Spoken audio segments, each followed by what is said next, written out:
Well, hello, welcome to the second second week of the course. These videos I'm doing this week may be a little bit more detailed and extensive than last week. We were dealing last week with the basic Epicurean view of death, that death is nothing to us, literally nothing to us. And the reason it's nothing to us is we can be put in different ways. It's nothing to us because at the event of death, we become nothing. And in any case, death is the privation, the taking away of all consciousness, perception, sensation. So that whatever death is, and even if it may be difficult even to characterize it as a thing or even an event, it signals the end of all experience and therefore is not something that can be considered of having any value to us, good or bad. This week, Thomas Nagel takes on that claim, not the claim that he has no dispute with the basic idea that death is the end of all experience. He kind of takes it for granted that Epicurus was right about that, without trying to prove it or anything. That is, takes Epicurus's basic idea that death signals the absolute end of our existence, that there's no kind of life, consciousness, experience after death. He takes that as a given, and his dispute is with Epicurus's claim that death cannot be viewed as a bad. That is, death cannot be seen as a misfortune for the one who dies, and that really is the idea here. Certainly, when someone dies, it can be a bad thing for people, for loved ones, for the world, deprived of that person. Bad because of the suffering of grief that will be caused in some people. But we're not concerned with that here. What we're concerned with is whether or not we can coherently say that one's own death is a bad thing for oneself. That is, when you die, do you suffer a misfortune? Is your own death a bad thing for you? And certainly Epicurus meant to say that it was not, that there was an incoherent thing to say. Death had no value whatsoever, so it was neither good nor bad for the person who died. And what Nagel is trying to establish in this essay, and something you should keep in mind, I think, as you make your way through it, is simply the truth of the proposition that at least sometimes it is a bad thing for someone to die, or at least sometimes we can say that a person's death is a misfortune for the person who dies. He's not trying to prove that it is always a misfortune, although he makes he expresses something like that view or something towards that view at the end, but I don't think in any kind of serious way. All he really, to be successful in this essay, all he really has to establish is that at least sometimes, in some cases, death is a bad thing for the person who dies, which would be a refutation of Epicurus to a certain extent if he could do that. So as he begins the essay,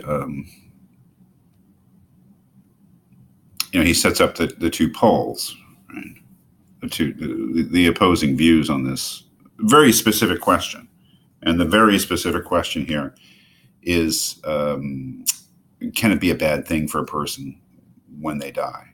Does it make sense to say that? He says, if, as many people believe, death is the unequivocal and permanent end of our existence, and that is the basic Epicurean view, the question arises whether it is a bad thing to die. There is conspicuous disagreement about the matter.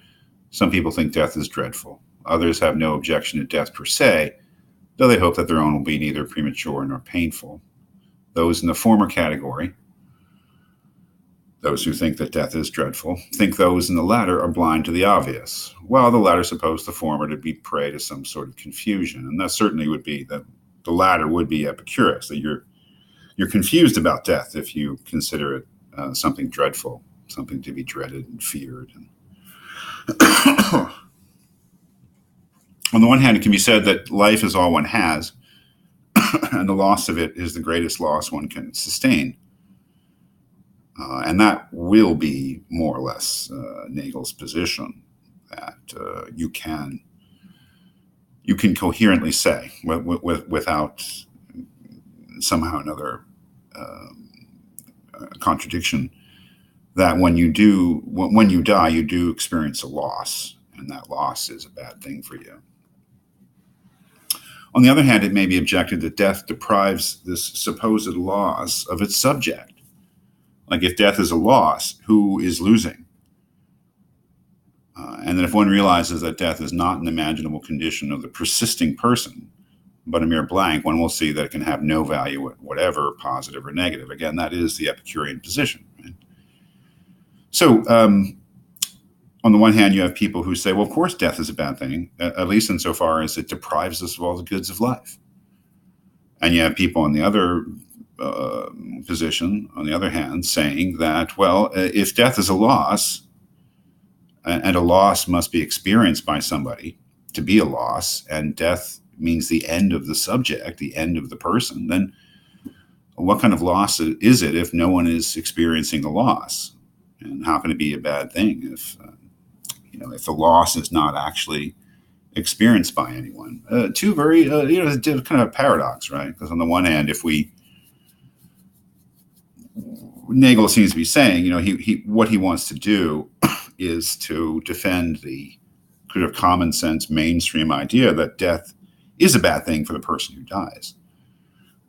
On the other hand, he has to acknowledge that if we agree with the basic Epicurean view of death, then we are presented with certain difficulties. That is, if death is a bad thing, who experiences the bad? Which is paradoxical, right? So we'll be taking a look at this idea of the essay. And again, if you're sort of wondering, keeping in mind what this essay is about and how to criticize it, and how to evaluate it, what you have to ask yourself is whether in what follows, Nagel convinces you that despite the general truth of the Epicurean view, that he was wrong about death not being able to be thought of as a bad thing for the person who dies. If he can convince you that in some cases at least, death is a misfortune, an evil for the person who dies, then he's had his way. He's been successful. So again, the thing to keep in mind is what he's trying to do. The question is, how is he going to do it?